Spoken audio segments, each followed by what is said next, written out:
Gaddis said yesterday that Charbonnet's really pushing the envelope forward lately. Has he separated himself at all? He's done really good.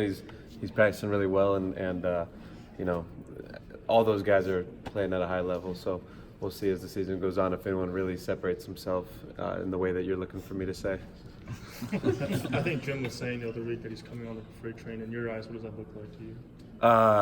A freight train or the Coming on like a freight train. Yeah. You coach him after all. he is just really relentlessly consistent with his approach. Like every single day, he's really eager to do well. He's coachable. He likes to practice. He wants reps. He wants to play special teams, and very rarely does he make a mistake and not correct it. And it's very rare for him to repeat mistakes. So when you do that and you get like between like 220 to 275 like team reps in a camp, you're going to get pretty good if every time you screw something up it gets improved. And that's really kind of been his hallmark so far. In a pretty good place.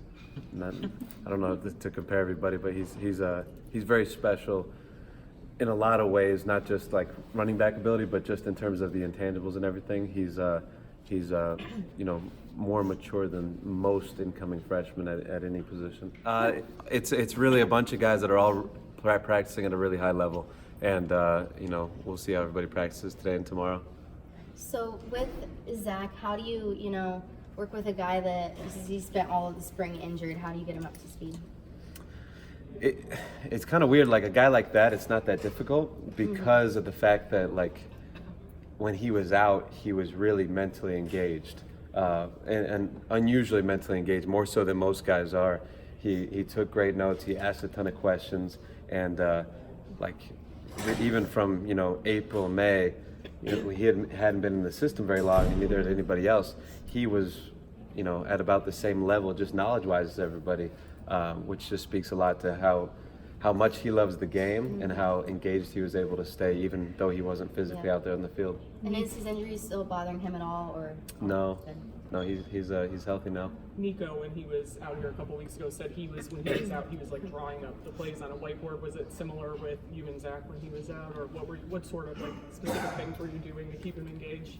So the great thing about Zach is like you don't ever need to ask him to do it. He's always eager to do more and ask questions, and he's always like trying to find more stuff to do. But it is some of the same stuff, drawing stuff on a whiteboard or like texting you at 1 a.m. some question about something that happened in practice that he wasn't even in, and that kind of stuff, which is pretty commonplace amongst our players. They love the mental side of it and understand that like if they can grow in that regard, it's going to benefit them, on the field. In your mind has been earned at this point? Like how many guys do I anticipate playing, kind of thing? That you would feel comfortable with? Yeah, 5 guys really. With True and Christian and Zach, and then Ben Van Sumeren and Hassan Haskins have both been really good, and those are names that nobody really is aware of or thinks about. Guys that came over from defense and are talented guys and have really practiced really well. Jay, Christian had such a good close for you guys last season. It seemed like he was coming around and then got dinged up in spring. Is he back to where maybe you guys anticipated he would be right now? Yeah, Christian is healthy now, and he's just continues to get better. Obviously, sometimes it's hard to make those improvements when you're not on the field, like you're alluding to, and he's been getting a lot better this camp. And I think like all of us, and especially Christian, are just excited to get out there and really turn some heads and show everybody what he can do. Outside of this building, sure, Wilson gets kind of overlooked. Why is that short-sighted? Why is that the case? Why is that a short-sighted that people overlook True? Like, what does he bring to the position, and why is he maybe a bit better than just hey, it's a walk-on that got to play? Yeah, probably because people really like big name, high star guys. And that's the nature of being a fan and stuff, and people like the guys that are sexier in that regard. They're more fun to talk about and more fun to anticipate playing and all that. And True's a great example of a guy who just really doesn't care much about it and just continues to work day in and day out and has continued to get better and better and really has developed himself into a really good football player. So I'm not quite sure the answer to that, but It's just, people like the bigger names, I guess. Back room losing his two most experienced players in Karan and Chris. How have kind of the others kind of stepped up, as leaders or like to gel together, kind of? That's a great question. The guys that we have, like, they haven't played a ton. True's played a lot, but like in the grand scheme of things, really not that much. And so the interesting thing is, like, they're inexperienced, but they're super, super mature. And if you watch those guys, the way that they go through a meeting and the way they go through a walkthrough and practice, it's really impressive. There's very little nonsense. They really support each other. They root for each other. They help each other, and then they compete like crazy to outdo each other and do better than each other. So they've made it really easy on me, and really just kind of set a tone of like just constant improvement. And I think they're really going to surprise a lot of people. I think it's helpful. I mean, there's certain things that you just, you don't really know until you go through them with anything in life. The great thing about the way we practice is we do a lot of team stuff of our defense versus our offense, and our defense is really good, and they do a lot of stuff that's a little unconventional. So, by getting hundreds of team reps, each one of these guys has played more this fall camp than they'll play in the season, just in terms of, exposure to 11-on-11 football. So doing that against our defense in a competitive environment, you're going to, naturally learn a lot, and I really believe that they'll be ready to play because of those experiences in fall camp and spring. 5 guys back there that you trust allow the offense to do that maybe wouldn't be the case if you only had 2 or 3 guys that you trust? That's a good question. I think being able to play multiple guys at once is one thing. Obviously you got to have guys that are good enough to warrant doing that. So it allows you to put multiple guys on the field at once, and then it also just lets you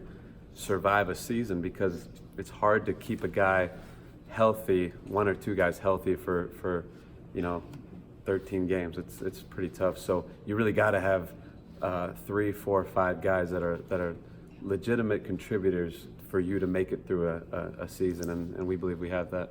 What's the system? Are there certain skills or a certain running style that really fits what Josh does on offense? Yeah, it's an interesting question.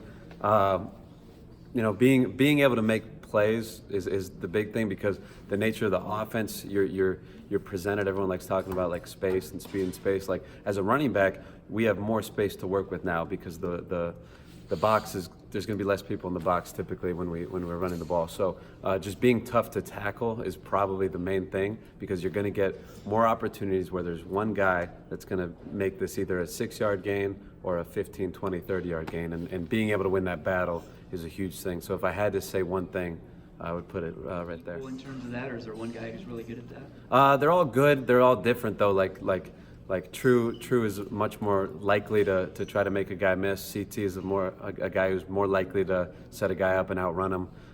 Zach is a little bit in between, and then Ben Van Sumeren and Hassan Haskins are going to run you over. And it's nice having the variety there, and they're all effective methods. Gaddis has time for one more question because they got a staff meeting. I say Gaddis has talked about liking running backs. What you guys been doing in that respect? Good. We had a couple rough days in camp, not catching the ball as consistent as we would want. But like I kind of mentioned before, the way our guys operate is like, hey, we're not catching the ball great. We had a couple drops or whatever. Well, those guys are going to be on the jug machine catching balls after practice and before practice, and really working on those specific situations where those things came up, and try to become reliable in that aspect. So we're hoping that we can have some of the success that he's had in his past getting the ball to the running back, because as you continue to stretch the ball down the field, there's a lot of space underneath for checkdowns, and could be a huge impact for us.